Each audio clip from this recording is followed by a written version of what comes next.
மதுவை முதல்ல நாம மூடணும். இப்போ குஜராத்தில் மூடி இருக்காங்க, அவங்க மற்ற மாநிலம்லாம் மூணா தான் நாங்கள் மூடணும்னு சொல்லி திறந்தது யாரு? திறந்தது யாரு? தமிழ்நாடு அரசு.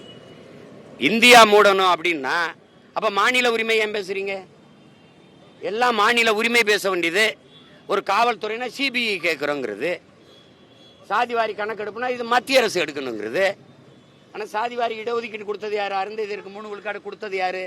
நீங்க. இஸ்லாமிய பெருமக்களுக்கு 3.5 விழுக்காடு கொடுத்தது யாரு? நீங்க. சாதிவாரி இடஒதுக்கீடு கொடுக்க முடியும், சாதிவாரி கணக்கெடுப்பு எடுக்க முடியும். அந்த உரிமை உங்களுக்கு இல்லையா? அது இல்லையா? இது எப்படி? எது ஒன்றையுமே மத்திய அரசுக்கு சாட்டி விட்டுறது. அவர் தான் எடுக்கணும், சாதிவாரி கணக்கெடுப்பு அவர் தான் எடுக்கணும். ஆனா வாய்களையும் மாநில உரிமையை நாங்கள் காப்போம் மீட்போம் பேசிக்கிறது. மதுக்கடையை திறந்தது யார்? அதான் பேச்சு. திறந்தது மாநில அரசு. அதான் ஐயா கருணாநிதியுடைய அரசு. திராவிட முன்னேற்ற கழகம் சொல்ல முடியாது. பேரறிஞர் அண்ணா என்கிற பெருந்தகை ஆட்சி காலத்தில் இல்லையே, பக்தவச்சலம் ஆட்சி காலத்தில் இல்லையே, காமராஜர் ஆட்சி காலத்தில் இல்லையே. அப்போ கேட்டா அது சுத்தி கற்பூரம் தீ எரியும் போது கையில எதுக்கு கற்பூரத்தை வச்சுக்கிட்டு இருக்கு? எப்படி இருக்க முடியுங்கிறது. ஏன் கற்பூரத்தை கையில வச்சுட்டு இருக்க? தூக்கி நெருப்புல போட்டு இரு.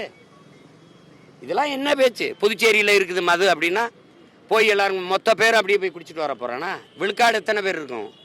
2 விழுக்காடு 1 விழுக்காடு குடிப்பானா? மதுக்கடையை திறந்தது யார்? நீங்க. இப்ப மூடுறதுக்கு என்ன பிரச்சனை?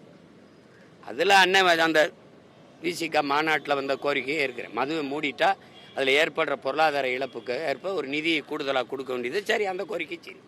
குஜராத்தை 55,000 கோடிக்கு பால் விற்கும்போது நீ 50,000 கோடிக்கு சாராயம் வச்சு சாடிச்சிருக்கீங்க. ஏன் பாலுக்கு நீ ஏன் வரல? குஜராத்தோடைய அமுல் இங்கே விற்குதா இல்லையா? உன்னோட ஆவின் வெளியில் போகுதா? இங்கே வருது. உனக்கு பால் எங்கேருந்து வருது?